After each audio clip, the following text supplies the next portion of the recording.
السلام عليكم، كي دايرين خوتي؟ بخير هانيين، الله يبارك فيكم. اليوم جبت لكم واحد الفيديو جديد اللي غادي نتكلموا عليه على المنتخب الوطني المغربي. هما دابا في التربص في أكاديمية محمد السادس.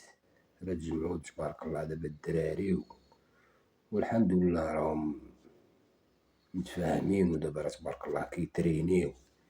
ايوا الأجواء راه دايزة عندهم مزيانة وبخير الحمد لله. ايوا الدراري اللي مازالين جداد عاوتاني كينسجموا مع الدراري القدام اللي ما تعرفوش عليهم شحال هادي، باش ينسجموا ان شاء الله بحول الله. دابا غادي نتكلموا على المنتخب الوطني المغربي، وهو منتخب اوروبي في اراضي افريقيه. يعني تبارك الله المنتخب المغربي ما كاينش شي فريق عربي ولا فريق افريقي يعني بحالو تبارك الله، لا من ناحية اللعابة تبارك الله. الدراري متشبتين بالوطنية ديالهم، واخا زايدين في أوروبا ومستافدين من المدارس الأوروبية، ولكن ما كينساوش الأصل ديالهم. لما كيجيهم استدعاء من الناخب الوطني كيكونوا حاضرين الحمد لله، وكيتمناو تا هما وقتاش عاد تجيهم الاستدعاء ديالهم باش يجيو يلعبوا في المنتخب الوطني. يعني اللي تبارك الله عنده في رجليهم بين، وراه تبارك الله الدراري راكم شفتوهم تقريبا كاملين تبارك الله مزيانين. كتبقى المنافسة ديال اللي واجد مزيان وهادي راه ياخد البلاصة ديالو ان شاء الله بحول الله. هما راه تبارك الله راه الدراري كلهم مخيرين وكلهم كينافسوا على بعضياتهم وعلى البلاصة ديالهم. وهو دابا اللي غادي نهضروا عليه مع نتوما راكم شفتوا تبارك الله الانجاز اللي دار المنتخب الوطني المغربي في قطر. يعني تبارك الله راه خرج جميع الدول العربية، ولا العرب اللي في أوروبا ولا اللي في آسيا ولا اللي في أمريكا ولا في جميع القارات تبارك الله خرجوا واحتفلوا. يعني كانت تبارك الله واحد النهضة يعني عمرها كانت كاع في إفريقيا تبارك الله. يعني المنتخب الوطني المغربي حمر الوجه ديال العرب وديال إفريقيا بصفة عامة. ايوا تبارك الله دابا ولينا حنا طامعين دابا الحمد لله من وصل المنتخب الوطني في قطر نصف النهاية. صافي لا الشعب ولا كاع الدراري اللي كيجيو كيحملوا القميص الوطني ولاو طامعين في حاجة أكثر من نصف النهاية. لا كوب دافريك إن شاء الله غير هنايا في المغرب، وغيبقى هنا في المغرب بإذن الله بهاد النجوم اللي كاينين.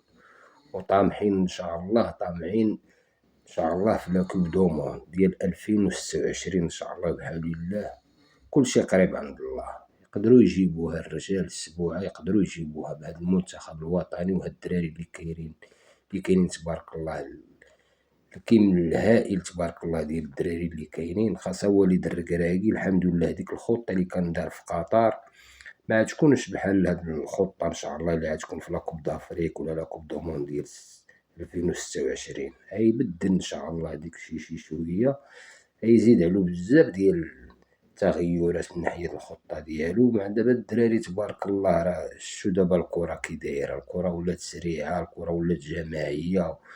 حنا الدراري نقيشية كي من الحارس وانت طالع كلشي في رجليه الكرة، ولات عندهم العزيمة ومبقاو كيهيبو حتى شي واحد بالحق أي فريق كان كبير ومعروف لا من أوروبا ولا من آسيا ولا من أمريكا ولا كيضرب حساب المنتخب الوطني المغربي. هما اللي ولاو كيضربوا له حساب، ولات عندهم هيبة. هما ما بقاوش الهيبة ديال الأوروبيين وديال بريزيل، المكسيك، أوروغواي، أوروبا كاع ديكشي صافي الحمد لله. من ناحية المغرب ما بقاش عندنا ديك الهيبة من ناحيتهم، ومن قديم ديكشي كان على العزيمة. دابا تبارك الله ولات يعني ولا الطموح بعيد، وهذا الشيء بشهادة جميع الناس وجميع المعلقين والصحافة الرياضيين في العالم كامل. كل شيء كيشهد بهذا الشيء هذا ديال الإنجاز ديال المنتخب الوطني اللي دار في قطر، والحمد لله اللي مازال تبارك الله دابا راه مازال كيبني عليه المدى البعيد.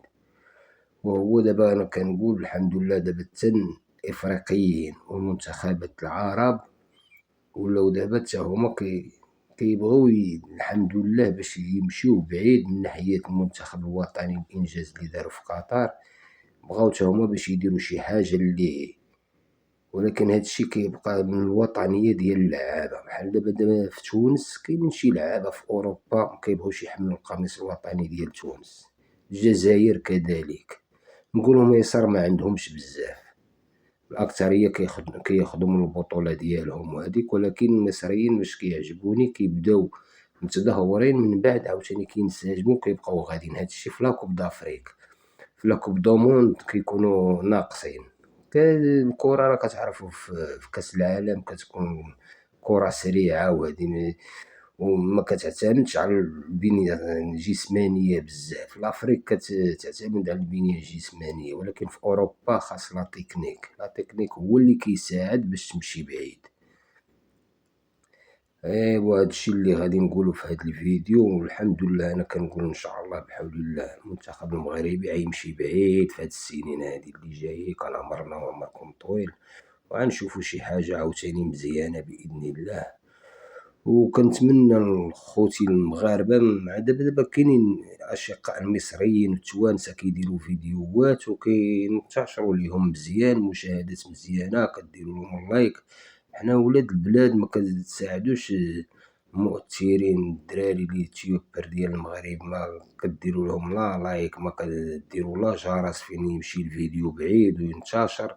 يعني كيكون هاد الشي قليل منكم، يعني كتدعموا المصريين، الإخوة المصريين والتوانسة وشي يعني شي جيران أخرين. وولاد البلاد ما كدعموهمش، بالعكس ولاد البلاد خاصكم تدعموهم، وهما اللي راسهم عامر من ناحية الكرة الرياضية بصفة عامة في المغرب. ويعني كيبغيو الخير للبلاد ولكل شيء. كاينين شي مؤثرين كاينين مصريين الله يعمرها سلعة كيبغيو البلاد وكل شيء، ولكن كاينين عاوتاني ولاد البلاد مكيخصكمش عاوتاني تا هما تفرطوا فيهم. نتوما ما عندكم ما غادي تخسروا، بالعكس كديروا لايك وكتفعلوا الجرس باش يجيكم الجديد، كتشجعوا هاد القناة باش تمشي بعيد وصافي.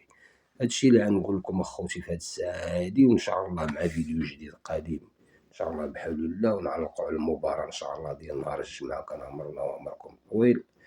ونحللوها بعضياتنا، وديك الساعة من بعد نشوفوا شنو غادي يكون ان شاء الله. يلا السلام عليكم.